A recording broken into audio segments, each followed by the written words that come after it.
Buying and selling a house, what the solicitors do.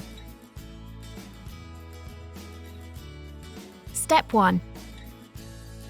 The estate agent finds a buyer, agrees the price, then writes to the solicitors with the details. Step 2. They write to their clients with their terms of business.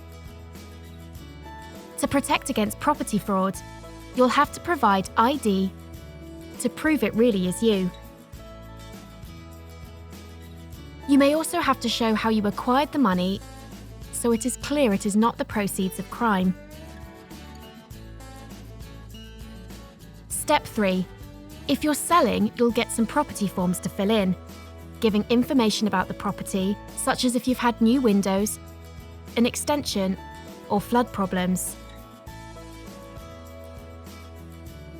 You'll also fill in a form confirming what items you'll leave at the property. Step 4. The solicitor for the seller sends a draft contract, the property forms, and a copy of the deeds to the buyer's solicitor. The deeds are usually simply downloaded from the land registry these days. Step 5. On receipt of the deeds, the buyer's solicitor will play detective, looking through the deeds and property forms and ensuring there are no discrepancies.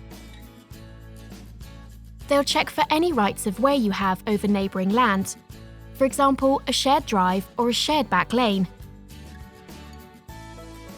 They'll look into rights that neighbours may have over your property, for example, a right to use a shared path. They'll check for private agreements in the deeds that restrict you doing things such as building an extension. They'll also make sure the correct paperwork is in place for any new windows, electrical works, and gas installations.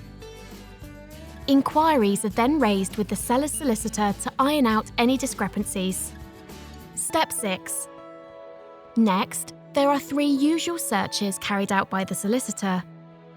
A local search, which reveals things such as building works done to the property. An environmental search, which reveals whether the property may be built on contaminated land. And a drainage and water search, which shows where pipes run and confirms whether the property is connected to the mains. Step 7. The seller replies to inquiries. Then the buyer's solicitor sends a report to the buyers, explaining the deeds and the paperwork. The buyers then sign the contract in readiness for exchange of contracts. Step 8. The moving date is agreed, called the completion date, and the solicitors call each other and exchange contracts. At this point, no one can back out. Step 9. On the day the sale completes, the purchase monies are sent via the banking system. Once it arrives with the seller's solicitor, the estate agent is called to say that the buyer can have the keys. This is usually around midday, but can sometimes take longer.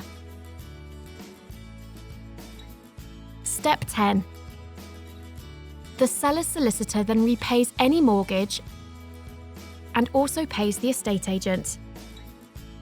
The buyer's solicitor will register the change of ownership with the land registry.